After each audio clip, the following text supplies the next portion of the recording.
Bonjour tout le monde et bienvenue à ce nouveau webinaire organisé par QSIB qui s'intitule Management par la qualité selon l'ISO 9001-2015, version 2015, au service de la maîtrise des risques de l'entreprise. Je me présente, je suis Zied Boudriga, directeur des risques opérationnels et des marchés au sein de la Tunisian Bank, également formateur accrédité par QSIB, directeur de Tunisia Guard Chapter et fondateur de l'association tunisienne, président fondateur de l'association tunisienne de management des risques et du contrôle interne. Et je suis certifié ISO 31000, 9001, 21005, 21500, 55001 auprès de QSIB. Au cours de ce webinaire, on va présenter les aspects suivants. Le système de management de qualité, la qualité selon la norme ISO 9001-2015 en tant qu'action de maîtrise des risques d'entreprise, la synergie entre le management par la qualité et le management des risques. Donc il est clair que notre présentation ne s'intéresse pas à la qualité et au management de la qualité, au système de management de qualité en tant que tel, mais appliqué au management des risques. Donc on va combiner deux domaines, la qualité et le management des risques. Et dans quelle mesure la qualité elle est au service du management des risques. Peut-on considérer qu'il s'agit bien de deux aspects et domaines qui sont distincts et puis y a-t-il des synergies, y a-t-il des complémentarités? Parlons-nous de la même chose ou bien de deux choses différentes? C'est ce qu'on va avoir à la fin de ce webinaire. Commençons par le système de management de la qualité. Un système de management de la qualité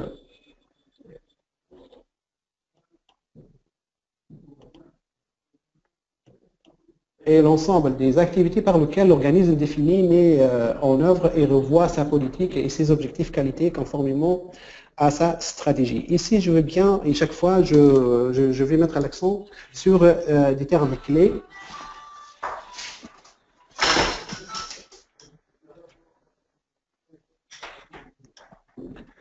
Sur des termes clés, ici le terme clé dont je vais mettre l'accent, c'est objectif qualité.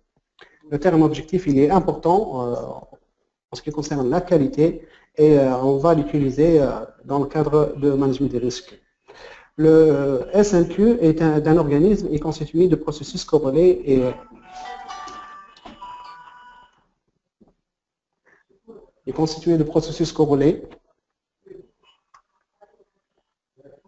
Pardon. Le système de management de qualité d'un organisme est constitué de processus corrélés et interactifs utilisant des ressources pour atteindre les résultats visés et créer de la valeur.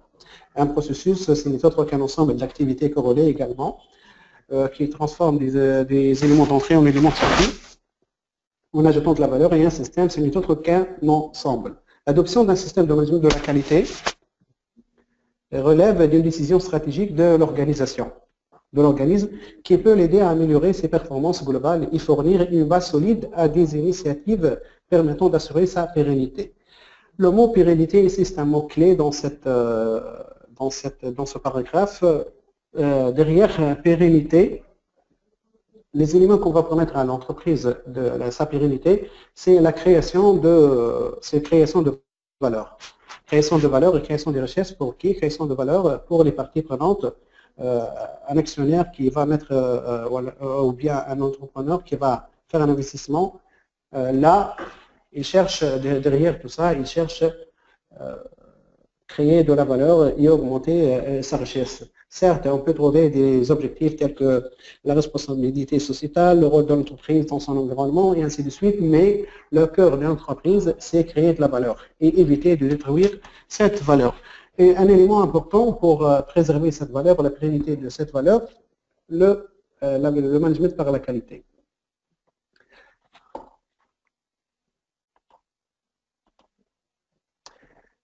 En mettant en œuvre un système de management de la qualité fondé sur la norme ISO 9001-2015, les avantages potentiels pour un organisme sont les suivants. Donc, d'un côté, un système de management de qualité va permettre à l'entreprise sa performance et préserver sa pérennité. Et dans ce cadre-là, il est important d'être méthodique et de choisir un référentiel pour mettre en place ce système de management de qualité. Et on ne peut pas trouver mieux que l'ISO 9001, version 2015. À travers ce référentiel, les objectifs que l'entreprise pourrait atteindre et les avantages sont les suivants. Aptitude à fournir en permanence des produits et des services conformes aux exigences du client et aux exigences légales et réglementaires applicables. Plus grande opportunité d'amélioration de la satisfaction du client, prise en compte des risques et opportunités associés au contexte et aux objectifs de l'organisme, aptitude à démontrer la conformité aux exigences spécifiées du système de management de la qualité. Ici, il est clair et net, explicitement, on cite le terme risque qui est toujours combiné avec opportunité. Un risque, c'est n'est autre qu'un événement, quelque chose qui tourne mal et qui va porter atteinte à l'atteinte d'un objectif. Donc un risque, c'est un événement incertain dont il a un impact négatif sur l'atteinte des objectifs de l'entreprise. Et une opportunité, c'est un événement incertain également, mais qui aura un impact positif sur l'atteinte des objectifs de l'entreprise. Le management de la qualité repose sur les principes suivants. Orientation client, toujours est-il, l'objectif c'est vers le client, parce qu'une entreprise ne peut exister sans son client.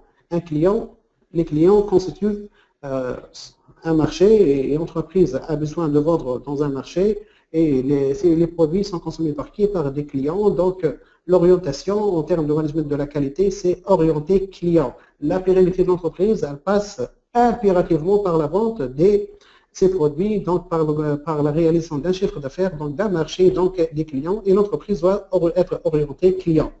Leadership, ici leadership dans le sens que assurer le pilotage, assurer la gouvernance, assurer la conduite, assurer le management au sein de l'entreprise dans le cadre de la réalisation de sa stratégie conformément aux objectifs qui ont été fixés dès le départ. Implication de personnel, il faut que une entreprise elle est composée par un capital et des travailleurs, donc des sources humaines et des sources financières. Il faut que le personnel soit impliqué. L'approche processus, elle est importante ici. Derrière l'approche processus et l'approche systémique. Et d'ailleurs, lorsqu'on va parler synergie entre qualité et management des risques, là, c'est un élément très important. Un des principes de management des risques selon l'ISO 31000, c'est adopter l'approche système et l'approche processus. Dans le cadre de la qualité, on parle également de l'approche processus. C'est dans le sens de penser d'une manière globale et d'agir dans un point déterminé, de considérer les interactions entre les différents éléments. Et là, on parle parce qu'il y a chevauchement, il y a interaction, il y a une activité ou bien un processus au sein de l'entreprise n'est pas seul, il est en interaction avec d'autres éléments. Et, le client, la qualité qui va être orienté au client externe, certes, il faut prendre en considération les clients internes. Donc, en un mot, c'est l'approche globale tout en s'intéressant aux éléments, mais les éléments dans leur interaction. L'amélioration, là, c'est un principe de base, il est adopté à travers la roue de Deming, PTCA, Plan Do Check Act, oui, l'amélioration continue, dans le sens que le monde bouge, tout change, il n'y a que le changement qui ne change pas, donc prendre en considération le changement, et étant donné on parle de pérennité, le changement ne peut être considéré que dans le cadre d'amélioration. Prise de décision fondée sur des preuves, management des relations avec les parties intéressées. Et là, j'ouvre une petite parenthèse, la différence entre partie prenante et partie intéressée. Une partie intéressée, c'est une partie prenante. Donc, partie prenante définie, telle qu'elle est définie par norme ISO 73, c'est toute partie qui est influencée ou bien influence la prise de décision. Et dans l'ensemble, dans cet ensemble des parties prenantes, on trouve les parties intéressées. Les parties prenantes peuvent être externes ou internes. Les parties intéressées sont des parties internes qui sont impliquées directement par rapport au processus. La qualité selon la norme ISO 9001-2015 en tant qu'action de maîtrise des risques de l'entreprise. La qualité, c'est quelque chose d'un mot simple, mais qui n'est pas aussi évident d'assurer cette qualité. Et elle exige et elle nécessite toujours un effort qui est soutenu avec un appui. Donc, quelque chose qu'on pousse, elle n'est pas d'elle-même, elle n'avance pas d'elle-même, elle doit être poussée, elle doit être orientée, mais selon une approche méthodique. Ici, on va mettre l'accent sur la qualité et on va intégrer le risque.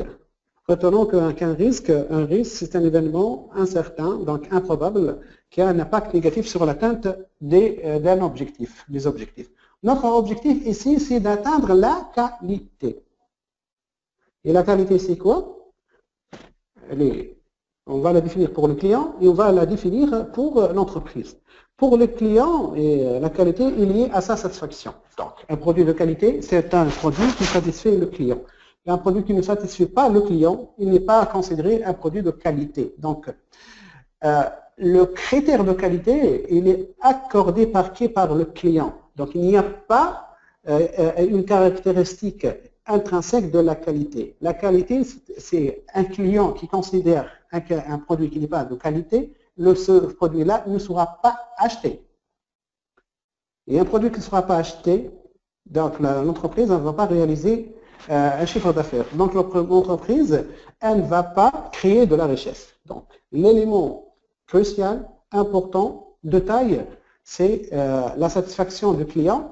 Donc elle est le résultat de la comparaison entre ce qu'il perçoit, c'est une question de perception de la qualité d'un produit ou d'un service, et ce qu'il en attend. Le client, il attend quelque chose. Il perçoit, selon sa perception, il va comparer cette qualité-là et ce qu'il attend de ce produit-là. Il va décider sur cette base-là s'il est satisfait ou n'est pas satisfait. Pour l'entreprise, la qualité répond davantage à un objectif d'évaluation de la conformité d'un produit à des spécifications. Donc l'entreprise, qu'est-ce qu'elle va faire? Elle va transformer ses attentes des clients en spécifications. En spécification, en lançant un bon de commande interne au processus de production pour produire le produit selon les critères qui ont été spécifiés par le client. Et donc là, on parle de la qualité, de la qualité conçue.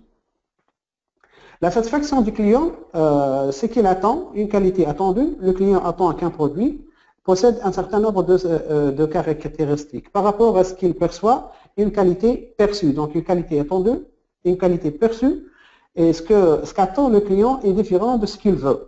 Là, parfois, le client ne se manifeste pas convenablement ou bien ne présente pas ses besoins convenablement, donc ce qu'il désire. Donc, il faut faire très attention à cet aspect-là.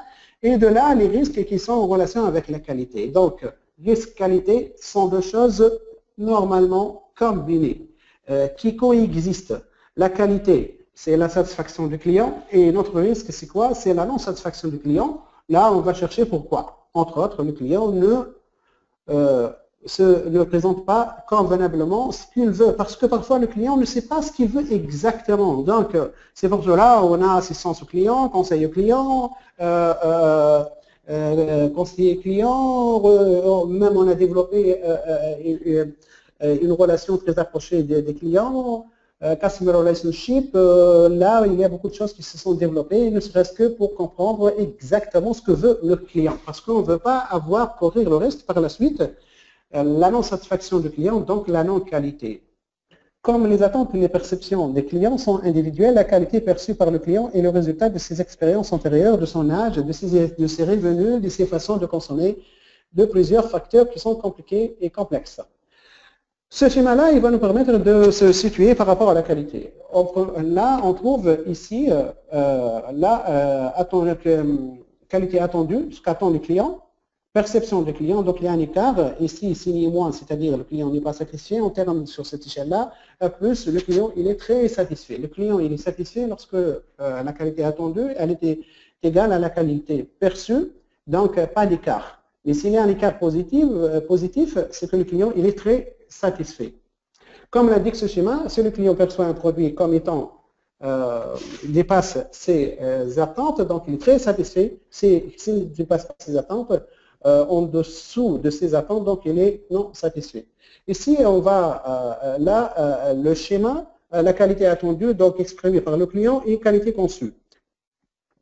Une qualité qui est réalisée par la suite, et une qualité perçue, et par rapport à la qualité attendue. Donc, ici, qu'est-ce qu'on va avoir? Qualité voulue par l'entreprise, qualité réalisée, qualité attendue, qualité perçue. Les risques, où résident? Les risques résident. Ici, un risque, là, l'entreprise n'a pas bien, le client n'a pas bien exprimé ses besoins, donc ce qu'il veut. Et là, si le client n'a pas bien exprimé ce qu'il veut, la qualité conçue, la qualité voulue ne va pas traduire les besoins réels du client. Donc, il va y avoir une qualité réalisée, en fait, qui ne va pas, du fait que le client n'a pas bien exprimé ses besoins, cette qualité-là, elle ne sera pas perçue comme étant exprimant les besoins. Donc là, c'est un premier risque. Un deuxième risque, la qualité qui évolue, le client s'est bien exprimé, il a établi un cahier de charge, il a été conseillé convenablement, il sait ce qu'il veut, il est expérimenté, il est du domaine, donc ici le risque il est très réduit. La qualité voulue par rapport à la qualité réalisée, là ici, est-ce que l'entreprise elle dispose d'un processus qui va traduire comme il se doit la qualité conçue ici? Ou est-ce que le message va être transmis convenablement? Donc ici, on va se trouver dans un niveau 2 de risque. Un niveau 2 de risque qui pourrait ne pas donc traduire la qualité conçue par la réalisée pour qu'elle soit perçue par le client. Le management de la qualité, c'est une activité coordonnée permettant donc, dans le cadre de la qualité, on va mettre en place le management de la qualité. Le management de la qualité, c'est n'est autre que, en fait, implicitement gérer ces risques-là, les risques qui existent ici et les risques qui existent ici. Le management de la qualité, activité coordonnée permettant d'orienter et de contrôler un organisme en matière de la qualité. L'assurance de la qualité, il faut partir du management de la qualité visant à donner confiance en ce que les exigences des clients seront satisfaites. Et ici, pourquoi la norme 2001-2015 a introduit un nouveau chapitre sur le management des risques. Elle a introduit sur le management des risques parce que là, c'est dans le cadre d'assurer l'assurance qualité. Donc, le client, étant donné qu'il sait très bien que l'entreprise, elle maîtrise ces risques-là. Et ces risques qui sont notamment les risques qui sont associés à la qualité, à la production du produit. Donc, il est quelque part, il est rassuré. L'assurance qualité, elle permet de donner une confiance au client sur ce que va faire l'entreprise. L'amélioration de la qualité, c'est quelque chose de continu. Objectif de l'organisation, c'est quoi? Une organisation a comme objectif de premier niveau la création de la valeur et sa préservation. Et dans le cadre de la mission de l'organisation ainsi que de sa vision, la direction détermine des objectifs stratégiques qui conçoit une stratégie et décline les objectifs qui en découlent à tous les niveaux de l'organisation. Et parmi ces déclinaisons, ici, on parle de la qualité et le management de la qualité. Les risques ici par rapport aux orientations de l'entreprise, sa stratégie, c'est la non-qualité. Et là, si on va consulter le web sur les risques et le coût de non-qualité, là, ça pourrait être catastrophique et ça pourrait être chiffré des centaines, des montants très colossaux. L'entreprise, risque de non-qualité, l'entreprise livre un produit à un client qui constate que le produit livré ne répond pas au cahier des charges contractuel. Ici, à la suite de cette réclamation, l'entité perd le client. Une réclamation d'un client, c'est un client non satisfait. Donc, un produit non, il y a un problème de non-qualité. La qualité, on a bien dit, c'est la satisfaction du client. La satisfaction du client, c'est le client va comparer sa qualité attendue par rapport à la qualité perçue. Et on trouve entre ces deux-là la qualité conçue au niveau de l'entreprise et la qualité réalisée. Donc, s'il y a un écart quelque part, le client va réclamer. Et le client, s'il réclame quelque chose, donc là, on est plein dedans le risque de non-qualité. Et comme impact, comme la non-qualité, comme conséquence, c'est la non-satisfaction du client, et comme impact, c'est la perte de client. Et si cet incident engendre une mauvaise publicité et une atteinte à la réputation de l'entreprise, donc les choses deviennent de plus en plus graves. Donc, perte du client, perte du part du marché, perte du marché, entreprise en difficulté, faillite de l'entreprise, destruction de la valeur. Et lorsqu'on va là, par rapport à tout ceci, l'entreprise va perdre de la valeur, l'entreprise elle va perdre son marché, l'entreprise il va y avoir destruction de la valeur, donc l'entreprise ne va pas atteindre ses objectifs et on a bien dit un risque, c'est tout ce qui pourrait survenir qui aura un impact négatif sur l'atteinte des objectifs. Donc on est plein dedans, management des risques. Et comme l'intitule, comme il est intitulé de notre webinaire, c'est le management de la qualité au service de la maîtrise des risques. Donc pour maîtriser tous ces risques-là, il faut impérativement mettre en place un dispositif de management de la qualité. Le management de la qualité, ce n'est autre que satisfaire les besoins des clients. Donc, aller là où il y a un problème de non-qualité, il faut le résoudre. Infini, la maîtrise des risques de l'entreprise, en faisant appel au management de la qualité, on est en mesure d'avancer que l'entreprise a maîtrisé ces risques-là. Le coût de la non-qualité est très important, ce qui rend judicieux l'approche de management par la qualité. L'approche de management par la qualité intégrée au management des risques de l'entreprise. En ce qui concerne le management de la qualité, on parle des actions de prévention, actions de détection, actions de correction. Mode de management d'une organisation centré sur la qualité, basé sur la participation de tous les membres en visant au succès à long terme par la satisfaction des clients et à des avantages pour tous les membres de l'organisation. Le client au cœur de la démarche. Les clients, c'est un organisme, une personne. Les clients sont au centre de toute la démarche qualité. Il faut identifier ses besoins, satisfaire ses besoins et mesurer sa satisfaction. Le fournisseur, de l'autre côté, nous avons client, nous avons fournisseur. Le fournisseur, c'est tout organisme, organe, personne qui fournit des produits aux clients. Donc, ici, pourquoi ce schéma-là? Nous avons un client et l'entreprise. L'entreprise va servir le client, va satisfaire le client. La qualité, donc les risques, c'est le client n'est pas satisfait. Le risque de le client n'est pas satisfait, c'est ou bien il se passe des choses au sein de l'entreprise, ou bien il y a des risques qui sont exogènes à l'entreprise. Le management par la qualité, au cœur du management des risques, le management par la qualité, notre problème, c'est la non-qualité. Pour la non-qualité, on doit détecter la non-qualité. En premier lieu, des axes préventifs de la non-qualité. Par la suite, là, les actions préventives sont mises en place. On essaye de détecter tout au long de la chaîne de production, de livraison, tout ce qui va toucher à la non-qualité pour apporter des actions correctives. La maîtrise des risques commence à tout le niveau, ce sont les éléments d'entrée du management par la qualité et les éléments de sortie du management de la qualité, c'est-à-dire dans le cadre du management par la qualité, si on va mettre en place des actions préventives, c'est par rapport à des risques identifiés. Ici, on va mettre en place des actions correctives, c'est par rapport aux risques également identifiés, analysés et évalués. La synergie entre le management par la qualité et le management des risques.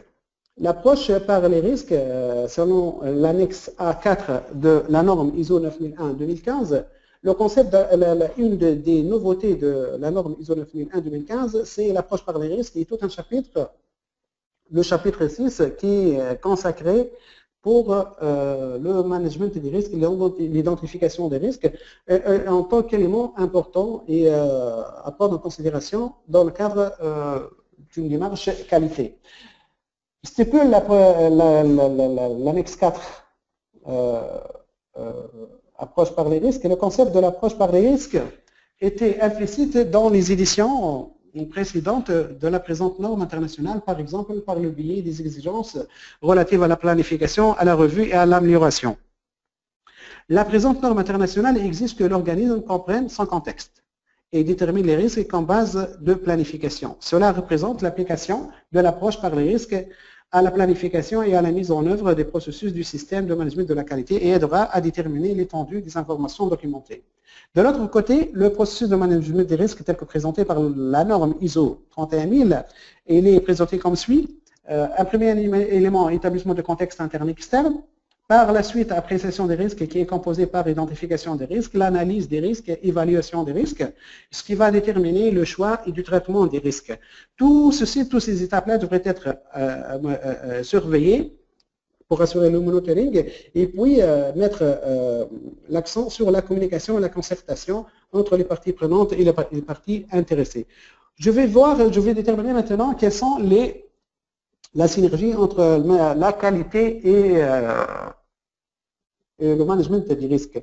Je vais m'inspirer du modèle ORICO, Objective Risk Control.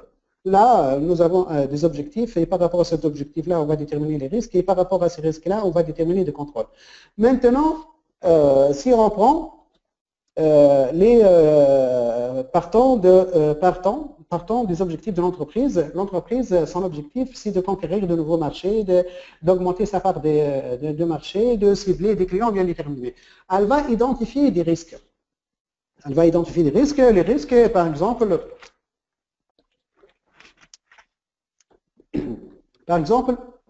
la non-satisfaction des clients.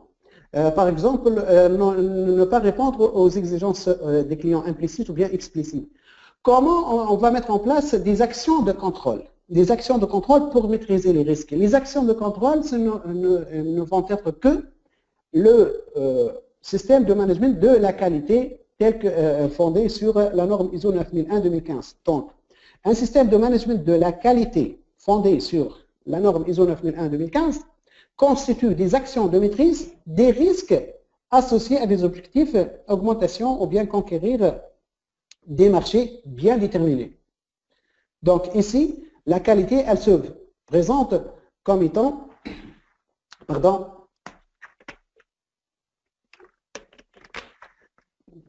des actions de maîtrise, donc elle se place du côté des contrôles. Maintenant, prenons la qualité comme objectif. L'entreprise va mettre en place un système de management de qualité efficace. Donc, par rapport à ces objectifs-là, on va identifier des risques. Et des risques qui vont être identifiés doivent être gérés. Et gérés, il y a des actions de contrôle qui devraient être mises en place. Et de là, on va se situer par rapport au processus de management des risques. Donc, la qualité, elle est au service du management des risques. Et management des risques est au service du management de la qualité. En fait, un système de management de la qualité, ce n'est autre qu'un plan d'action pour la maîtrise des risques de l'entreprise. Et également en même temps, on peut faire appel au management des risques pour avoir un système de management de qualité efficace. Donc, en fait, les choses sont très compliquées et complexes. Il y a une intégration là et au service de l'autre. Tout dépend par rapport à quels sont les objectifs qu'on va déterminer. Avant de finir, je vais bien, donc on a terminé notre présentation webinaire qui elle est programmée pendant 25 minutes à 30 minutes, mais à la fin, je vais bien vous rappeler que PECB, elle présente et elle organise des certifications en ce qui concerne la norme 9001. L'ISO 9001 Foundation, ce sont les bases, les fondamentaux et les bases, une formation de 2 journées. L'ISO 9001 Lead Implementer, formation de 5 jours. Et ISO 9001 Lead Auditor, formation de 5 jours. Il faut signaler que les frais d'examen sont inclus dans les examens de certification. Il est important de signaler que les certifications ISO 9001 et toutes les certifications organisées par PECB sont des certifications de reconnaissance internationale. Et pour ceux-là, les avantages pour ceux qui vont s'inscrire dans ces certifications-là, parce que j'étais un de ces personnes-là auparavant, et je le suis encore, parce que PECB, elle présente une formation de qualité très elle répond aux besoins de chacun en fonction du niveau, en fonction de ses objectifs, que soit on cherche les bases, on cherche être lead implementer, on cherche être lead auditor. Ces formations-là sont présentées par également des formateurs accrédités et organisées par des cabinets qui sont eux-mêmes accrédités par PUCD. Et donc tout le processus il est bien contrôlé, bien ficelé au service des participants qui désirent être certifiés et dont je vous encourage à le faire. Et pour plus d'informations, vous pouvez consulter le site web de PUCD. Et à la fin, merci pour votre attention.